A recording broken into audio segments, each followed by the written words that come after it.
So, before we get started with the video, I'm in the washroom, clearly. I just wanted to show you my purple Lupus shirt. And I wanted to let you know that I'll put a better, proper timeline of just my past 3 years in the description box. And I'll also include a link to my very first blog post when I wrote about my entire diagnosis, being diagnosed with lupus, in the description box as well. So thanks for dropping by, and here's the video. Hello and welcome to my channel. I'm guessing you probably clicked because of the title, and here is my lupus update. Pretty sure that most of you actually subscribed 3 years ago when I started my Life with Lupus vlogs, and I didn't really keep up with that. I think that's actually a good thing because I didn't really have much to talk about in regards to my lupus. Luckily I didn't have that many complications. I was able to go about the rest of my life and just, you know, everyday work and just be me.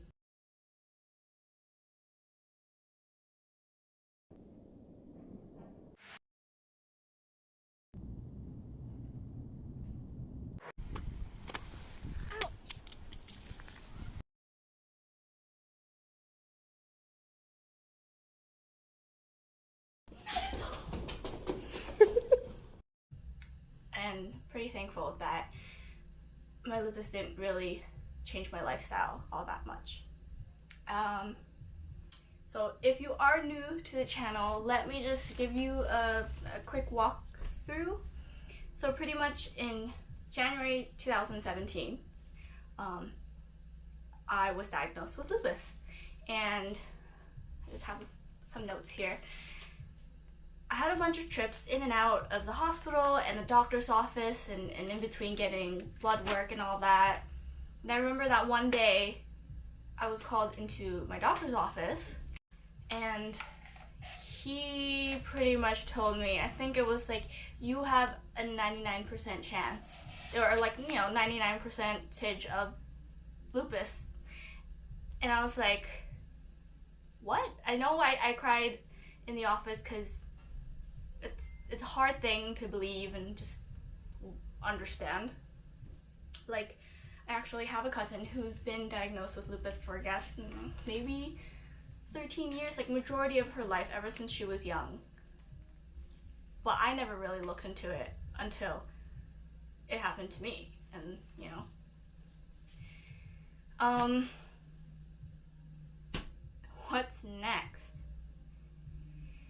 So after I was diagnosed, I stayed in the hospital for 2 weeks, and they were doing a whole bunch of tests and whatnot. And during that time, I missed one of my best friend's birthdays. I missed my sister's first baby shower. I missed my first work event. Like, so many firsts, but there's always more. So pretty much, I got started on a chemo treatment for the lupus. So I didn't get to return back to work until around May that year when I finished the treatment. And it was a rough year. It was not just accepting that I have this illness for life now, it was just dealing with all the side effects of everything. Like, I had chemo, I was on prednisone, and if you know what prednisone is, it's like a miracle drug, but it's so bad. Throughout the entire year, I was just struggling with my appearance because my hair was thinning drastically and falling out. What's the point of growing it long if there's like nothing anyways? Like, what is that? Oh, literally? I have no idea what's going on. And at a certain point, I just cut it. I guess I'll insert a clip somewhere of the final cut. How straight do you want it? I'm gonna fix it after, but Parallel to your head? Just cut it. What angle? Just cut it. There we go. What angle is that? Oh my god. Okay, anyways, other side. I don't know what you did.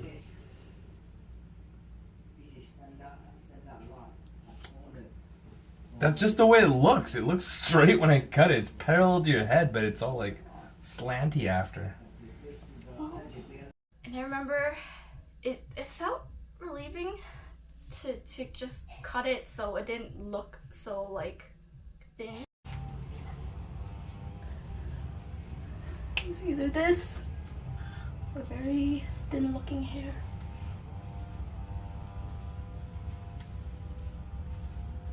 And it was purposely that short, but a couple seconds after, like, it hit me, my hair was gone. And if you know me, like, my hair is everything. This is how far I've gotten my hair to grow in 3 years.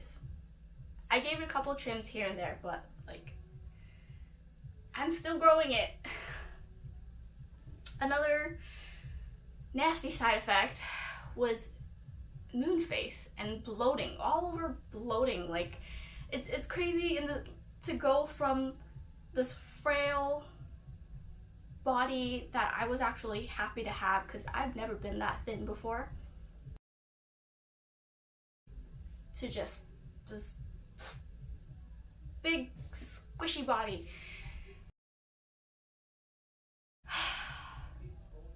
That was 2017. It's just weird talking to a camera when I know, like, there's no one behind this chair that I propped up. Pretty much through my recovery, you know, I tapered off prednisone. The moon face and the bloating eventually went away. My hair was finally growing.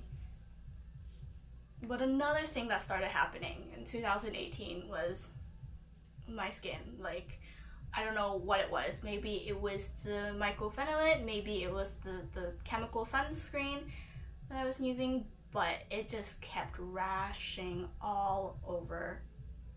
I wouldn't call it a butterfly rash, because it's like forehead, chin, you know, the typical cheeks. But it was so bad. Like, I went to see a dermatologist, and in one of my appointments, I went there alone since the office is near my work office, and she was like, let's biopsy your skin. So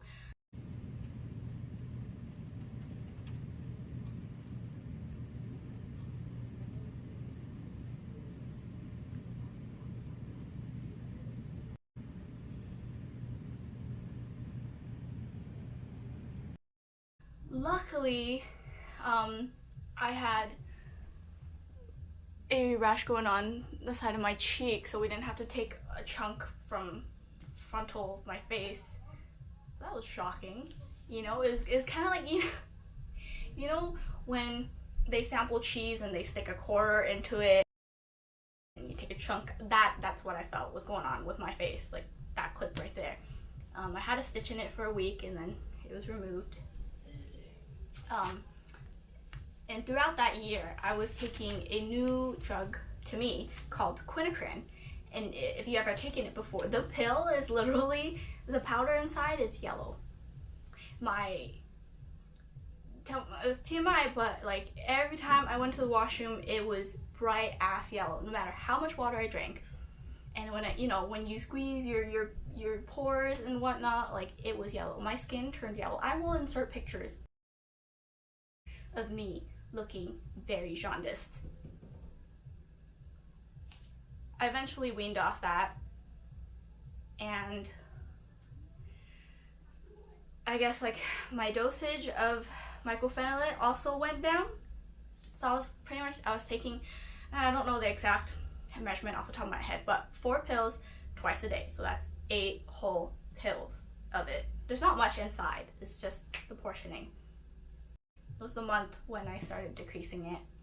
And I noticed that my skin actually got a lot better. Like, I was able to go outside with or without sunscreen if I did forget that day, and I didn't have to worry about looking like what I did. Yeah. Besides all that, I was able to I went traveling. I went to Hawaii. I had road trips to the States.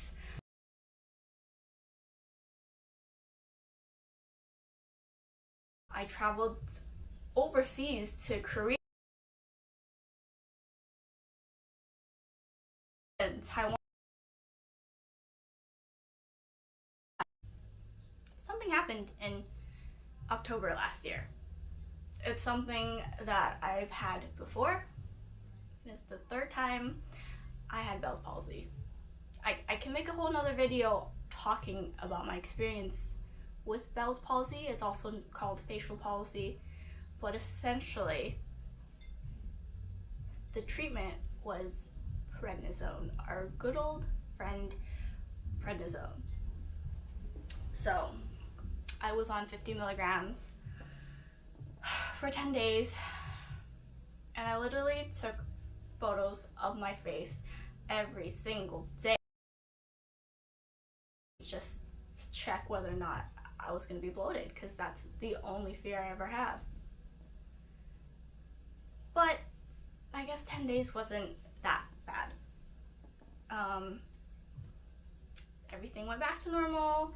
2020 hit, and I finally finished mycophenolate. I was off it. I thought 2020 was going to be the best year of my life, but here we are, stuck at home. And it'll get better.